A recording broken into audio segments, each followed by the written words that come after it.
Assalamualaikum warahmatullahi wabarakatuh. Selamat pagi anak-anak ibu sekalian. Ini baru pertama kali ya kita bertemu di tahun ajaran 2020-2021. Ibu ucapkan selamat kepada anak-anak ibu, yang mana anak-anak ibu sekarang udah kelas 12 ya. Nah, lebih kurang 1 tahun ke depan anak-anak ibu dapat menyelesaikan pendidikannya di SMA 1 Babakan Madang. Oke, untuk kali ini ya, untuk pertemuan kali ini minggu pertama tahun ajaran ini, sebelum kita membahas tentang materi ya pembelajaran biologi, alangkah baiknya Ibu memperkenalkan diri. Mungkin yang sebelumnya kelas 11 MIPA 1 ya, 11 MIPA 2 itu belajar biologinya dengan Ibu mungkin sudah kenal. Mungkin untuk kelas 12 IPA 3 dan 12 IPA 4 sekarang itu baru pertama kali tatap muka dengan Ibu ya, walaupun secara virtual. Jadi Ibu akan memperkenalkan diri. Oke.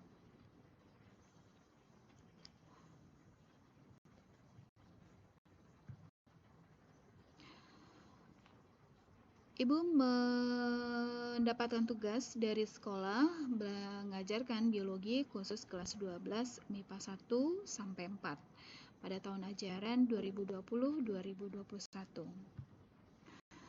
Perkenalkan, nama Ibu Sumiarti Taslim SSI, Sarjana Sains. Biasanya Ibu dipanggil dengan Ibu Mimi. Background pendidikan sebenarnya saya adalah jurusan biologi ilmu murni di salah satu universitas yang ada di Sumatera Barat, yaitu namanya Universitas Andalas Padang. Nah, di slide itu ada nomor kontak Ibu, person bisa digunakan untuk jika anak-anak Ibu mengalami kesulitan dalam materi pembelajaran ya. Mungkin cukup sekian ya perkenalan singkat dengan Ibu ya. Oke. Nah, sebelum kita membicarakan tentang materi pembelajaran, kita akan membahas rancangan penilaian. Yang mana rancangan penilaian ini untuk kelas 12 untuk KKM ya. Kriteria ketuntasan minimalnya itu 80 ya. Jadi anak-anak Ibu untuk nilai minimal KKM-nya adalah 80. Nah, untuk penilaian ada 3 ya. Ada penilaian pengetahuan, ada penilaian keterampilan, dan penilaian sikap. Nah, untuk penilaian pengetahuan ya, pengetahuan ini nanti Ibu dapat memberikan penugasan, kemudian ulangan harian per kompetensi dasar, kemudian penilaian harian bersama, kemudian pekan akhir semester 1, dan kalau kelas 12 ada lagi PAT ya. Kalau kelas 12 mungkin hanya mengikuti ujian akhir, yaitu ujian sekolah berstandar nasional ya. Untuk tahun 2000 tahun ajaran 2019 dan 2020 kemarin itu kelas 12-nya tidak mengikuti UNBK karena adanya pandemi COVID. Nah, untuk tahun ajaran ini belum diketahui ya seperti apa nantinya. Oke, kita ikuti aja perkembangannya. Oke. Kemudian untuk penilaian keterampilan. Nah, untuk penilaian keterampilan ini kita bisa dengan praktik ya. Jadi anak-anak Ibu bisa melakukan praktek untuk KD-KD tertentu, dilakukan praktek sederhana di rumah ya. Misalnya untuk KD tentang osmosis. Nah, anak-anak Ibu bisa nanti praktek secara mandiri di rumah ya. Kemudian penilaian keterampilan proyek ya. Jadi anak-anak Ibu bisa contohnya di KD 3.1 ini tentang pertumbuhan dan perkembangan. Jadi anak-anak Ibu bisa melakukan sebuah penelitian sederhana, kemudian menjadi sebuah artikel ilmiah. Nah, itu bisa dijadikan penilaian proyek. Nah, kemudian yang ketiga bisa dengan produk ya. Produk berarti menghasilkan. Nah, jadi misalnya dari pembelajaran ini apa nih yang bisa dihasilkan oleh anak-anak Ibu? Nah, itu bisa dijadikan nilai produk. Nah, kemudian misalkan dalam kurun waktu 1 tahun ini, ya, banyak proses keterampilan yang sudah dilakukan, maka itu bisa dikumpulkan dalam suatu dokumen portofolio, ya. Jadi maka kita dapat memperoleh keterampilan dalam bentuk portofolio. Kemudian yang ketiga yaitu penilaian sikap. Nah, penilaian sikap di sini ada dua, ada penilaian spiritual dan penilaian secara sosial. Nah, kalau penilaian spiritual ini bisa kita lihat di saat misalnya di saat Zoom meeting, ya, mungkin beberapa kali. Nah, apakah anak-anak ibu berdoa sebelum mengikuti pembelajaran, kemudian mengakhiri pembelajaran dengan rasa bersyukur. Nah, kemudian penilaian sikap yang kedua yaitu sosial. Nah, mungkin ada kerjasama, walaupun tidak tatap muka, itu bisa terbentuk kerjasama secara virtual mungkin, ya. Nah, bagaimana membuat kelompok, penugasan kelompok dapat diselesaikan dengan baik. Nah, kemudian disiplin dalam mengerjakan tugas, mengirim tugas kepada ibu, baik dalam bentuk praktik maupun ulangan harian dan lain-lain, itu sesuai dengan tepat waktu, ya. Oke, itu juga menjadi bagian dari penilaian. Nah, untuk materi-materi pembelajaran itu dapat kita lihat anak-anak ibu bisa mengaksesnya di aplikasi Classroom guru mata pelajaran. Berarti anak-anak ibu bisa masuk ke dalam ruangan Classroom kelas ibu, ya. Jadi bisa ngambil materi-materi pembelajaran di sana. Nah, materi-materi pembelajaran berbagai macam di sana, ya. Nanti akan di-upload. Kemudian untuk teknis dalam aturan pengiriman tugas. Nah, di sini juga melalui Classroom. Nah, untuk pengiriman tugas itu diharapkan siswa mengirimkan tugas sesuai dengan waktu yang sudah diberikan, ya. Jadi jangan tugasnya jangan ditumpuk-tumpuk, ya, maka nanti akan keteteran di kemudian harinya. Nah, kita buat aturan tata tertib dalam pembelajaran daring, ya. Ya, yang pertama, siswa menyimak materi pembelajaran yang diberikan oleh guru mata pelajaran dengan aplikasi Classroom, baik dalam bentuk PowerPoint, video, rekaman video, pembelajaran, dan lain-lain. Kemudian yang kedua, siswa mengerjakan tugas-tugas yang diberikan dan mengirimkan kepada guru ke aplikasi yang sudah ditentukan, ya. Kemudian yang ketiga, jika siswa tidak memahami materi yang diajarkan pada hari tersebut, siswa dapat menghubungi guru mata pelajaran. Ya, berarti anak ibu jika mengalami kesulitan, silakan anak-anak ibu menghubungi ibu untuk memberikan penguatan materinya. Kemudian yang kelima, siswa mengisi absen kehadiran pada aplikasi yang ditentukan, ya. Jadi absen sudah bisa diakses. Nah, ini akan ibu tutup untuk pengisian absen sampai pukul 12, ya.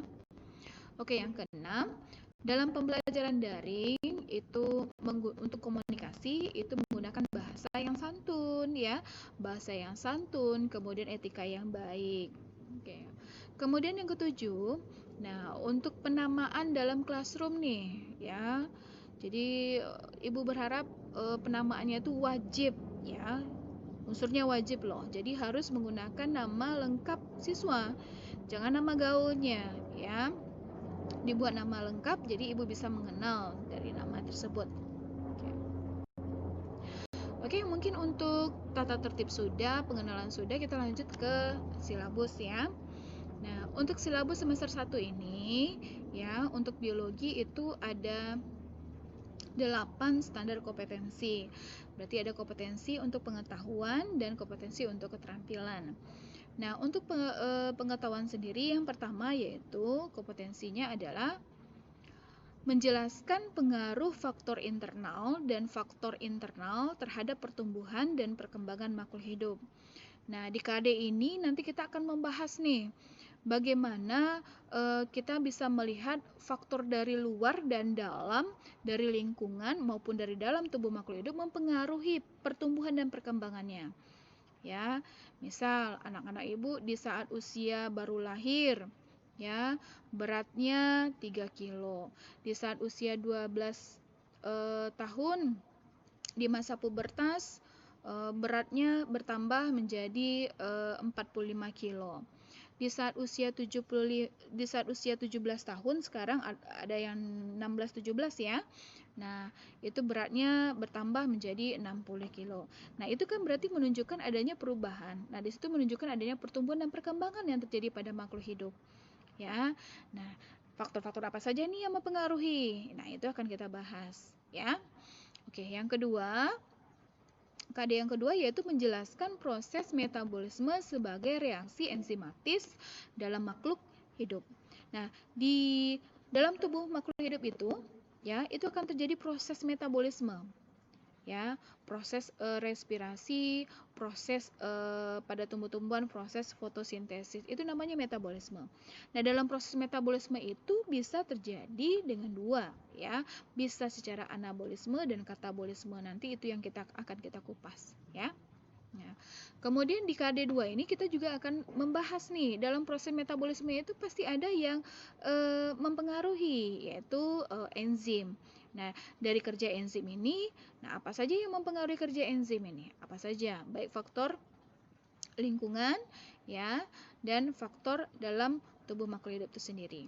Kemudian yang ketiga, ya, menganalisis hubungan struktur dan fungsi gen, DNA, kromosom dalam penerapan prinsip pewarisan sifat pada makhluk hidup. Nah, pada KD ini kita akan mengenal bagaimana sih bentuk gen itu. Misalnya, anak ibu punya rambutnya keriting, ya. Bagaimana bentuk gen itu? Bagaimana bentuk susunan DNA-nya? Bagaimana susunan kromosom? Bagaimana bentuk kromosom? Ya, nanti akan kita bahas.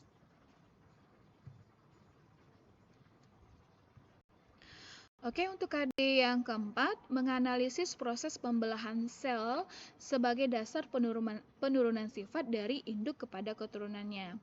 Nah, bagaimana proses pembelahan sel itu terjadi? Kemudian kita akan membahas macam-macam pembelahan. Nanti ada pembelahan mitosis, ada pembelahan meiosis. Nah, kedua macam pembelahan ini apa saja tahapan-tahapannya atau proses-prosesnya? Ya, nanti ada namanya profase, ada metafase, ada anafase, ada telofase. Nanti akan kita bahas bagaimana proses yang terjadi, kemudian bagaimana karakteristik dari proses pembelahan itu. Oke. Kemudian yang kelima, menerapkan prinsip perwarisan sifat makhluk hidup berdasarkan hukum Mendel. Nah, di KD 3.5 ini kita akan membahas tentang ilmu namanya genetika, ilmu pewarisan sifat. Nah, dalam ilmu pewarisan sifat ini ada konsep-konsep ilmu seperti contohnya ada hukum Mendel. Misalnya ada hukum Mendel 1 dan hukum Mendel 2. Nah, ini akan dibahas, ya. Kemudian yang keenam, menganalisis hubungan struktur dan fungsi DNA, gen, kromosom dalam penerapan prinsip dan pewarisan sifat makhluk hidup. Kemudian yang ketujuh, menganalisis pola-pola hereditas pada manusia. Nah, tadi di KD 3.5 kita sudah membahas tentang genetikanya nih, bagaimana penurunan sifat. Nah, sedangkan pada KD 7 ini pola-pola hereditas yang terjadi pada kita, terjadi pada manusia. Contohnya, kenapa nih rambut saya ikal? Dari mana? Kemudian golongan darahnya AB, berarti golongan darah ayah dan ibu saya apa? Nah, kemudian misalnya, kenapa nih saya tidak bisa membedakan warna? Nah, kenapa saya tidak bisa membedakan warna? Berarti ada yang terjadi kelainan pada tubuh kita, ya, secara genetika. Nah, itu akan kita bahas tentang pola-pola hereditas pada manusia, ya. Kemudian yang kedelapan, ya, menganalisis peristiwa mutasi pada makhluk hidup. Jadi, dalam proses biologis itu pasti ada terjadi perubahan-perubahan, ya. Nah, mutasi-mutasi ini kita bahas nanti, bisa saja mutasi itu terjadi secara biologis, ya. Kemudian mutasi bisa terjadi secara fisika, kimia, nanti akan kita bahas, ya. Nah, untuk KD kompetensi dasar pengetahuannya. Oke, kita lanjut untuk keterampilan. Nah, untuk keterampilan di sini untuk KD 4.1 menyusun laporan hasil percobaan, ya, tentang pengaruh faktor internal terhadap proses pertumbuhan dan perkembangan tanaman. Nah, di sini nanti anak ibu sudah membuat sebuah percobaan tumbuhan ya, nanti diberi perlakuan adanya faktor misalnya faktor cahaya matahari, faktor air, dan faktor pH dan lain-lainnya. Kemudian itu akan dituangkan dalam sebentuk laporan hasil ya.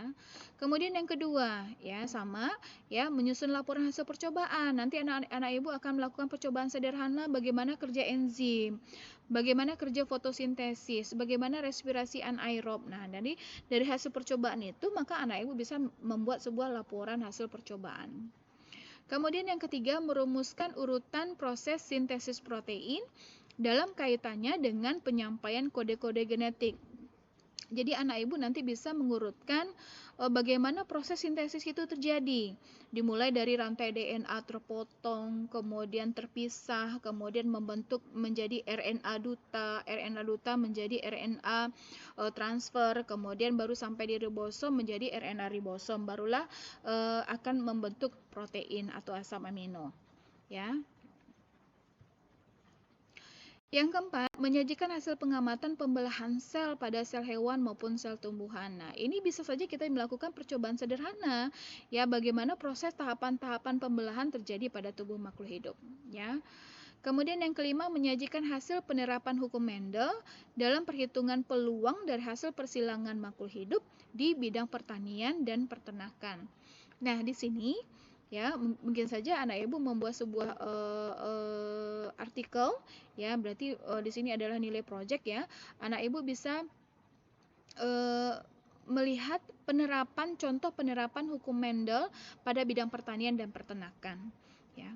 Kemudian yang keenam, menyajikan hasil penerapan pola-pola hereditas dalam perhitungan peluang dari persilangan yang melibatkan peristiwa pautan dan pindah silang.